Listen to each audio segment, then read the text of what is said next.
ভাবুন তো, আপনি একটি বিমানে বসে আছেন। জানালার বাইরে নীল আকাশ, নিচে সাগর, সবকিছু একদম স্বাভাবিক, যতক্ষণ না আপনি জানলেন যে এই ফ্লাইটটি আজকের নয়, গত 50 বছর ধরে একই পথে উড়ছে। কিন্তু বিমানের ভিতরে থাকা মানুষগুলোর এক মুহূর্ত বয়স বাড়েনি।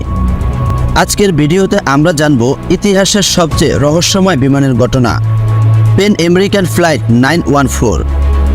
যে বিমানটি হারিয়ে গিয়েছিল 1955 সালে আর ফিরে এসেছিল 1992 সালে, মাত্র কয়েক মিনিটের জন্য। এটাই কি টাইম ট্রাভেল, নাকি কোনো ভয়ঙ্কর গোপন সত্য? চলুন রহস্যের গভীরে যাই। 2 জুলাই 1955 সাল, pan American flight 914 New York থেকে মায়ামির উদ্দেশ্যে যাত্রা শুরু করে। বিমানটিতে ছিল 4 জন ক্রু এবং 57 জন যাত্রী। সবাই ফ্লোরিডার উষ্ণ আবহাওয়া ও প্রাকৃতিক সৌন্দর্য উপভোগ করার আশায় রওনা হয়েছিল। বিমানের যাত্রা ছিল একদম স্বাভাবিক। মাত্র 3 ঘন্টা পর মায়ামিতে অবতরণের কথা। কিন্তু নির্দিষ্ট সময় পার হয়ে গেল, মায়ামির কন্ট্রোল টাওয়ার রাডারে বিমানের কোনো অস্তিত্ব ধরা পড়ল না। নিউ ইয়র্কের সাথে যোগাযোগ করা হয়, সেখানেও একই অবস্থা। ফ্লাইট 914 যেন আকাশে মিলিয়ে যায়। বিমানটি আটলান্টিক মহাসাগরের উপর দিয়ে যাচ্ছিল। ধারণা করা হয় হয়তো এটি বিধ্বস্ত হয়েছে। বহুদিন ধরে উদ্ধার অভিযান চলে, কিন্তু না কোনো ধ্বংসাবশেষ, না কোনো লাশ, না কোনো সংকেত, কোনো কিছুর হদিশ পাওয়া যায়নি। একেবারেই যেন হাওয়ায় মিলিয়ে যায় 61 জন মানুষ সহ বিমানটি। অবশেষে একটি আনুষ্ঠানিক ঘোষণা দেওয়া হয়, ফ্লাইটটি দুর্ঘটনায় বিধ্বস্ত হয়ে সবাই মারা গেছেন। কিন্তু প্রকৃতপক্ষে কী ঘটেছিল তা কেউই নিশ্চিতভাবে বলতে পারেনি। 37 বছর পর অবিশ্বাস্য আগমন।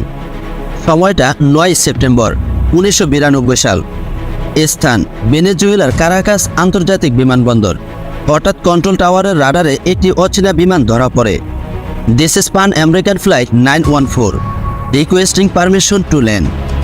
কন্ট্রোল টাওয়ার অবাক হয়ে প্রশ্ন করে, আপনার ফ্লাইট নম্বর কি, কোথা থেকে এসেছেন? পাইলট উত্তর দেয়, flight 914 New York to Miami, date July 2, 1955। এই কথা শুনে কন্ট্রোল টাওয়ারের কর্মকর্তারা হতবাক। তাদের জানানো হয় এটি মায়ামি নয়, এটি ভেনেজুয়েলার কারাকাস এবং সাল 1992। পাইলট আতঙ্কিত হয়ে বলে ওঠেন, oh my god, how is this possible? বিমানটি রানওয়ের কাছাকাছি এলে দেখা যায় এটি একটি ডগলেস DC-4 এয়ারক্রাফট, যা 1950-এর দশকে ব্যবহৃত হতো। পাইলট ও ক্রুদের কথাবার্তায় বোঝা যাচ্ছিল তারা আধুনিক বিমানবন্দর ও জেট বিমান দেখে ভয় পেয়ে গেছেন। হঠাৎ তারা সিদ্ধান্ত নেন অবতরণ করবেন না। সহকারী পাইলট জানালা দিয়ে নিচে একটি কাগজ ছুড়ে দেন। সেটি ছিল একটি 1955 সালের ক্যালেন্ডার। এরপর বিমানটি আবার উড্ডয়ন করে এবং ধীরে ধীরে রাডারের সীমার বাইরে হারিয়ে যায়। তারপর আর কখনো দেখা যায়নি ফ্লাইট 914-কে। আজও উত্তরহীন কিছু প্রশ্ন। 36 বছর তারা কোথায় ছিল? বিমানের ভিতরের মানুষরা কিভাবে বেঁচে ছিল? তারা কি টাইম জোনে আটকা পড়েছিল, নাকি এটি ছিল কোনো ভিন্ন মাত্রা?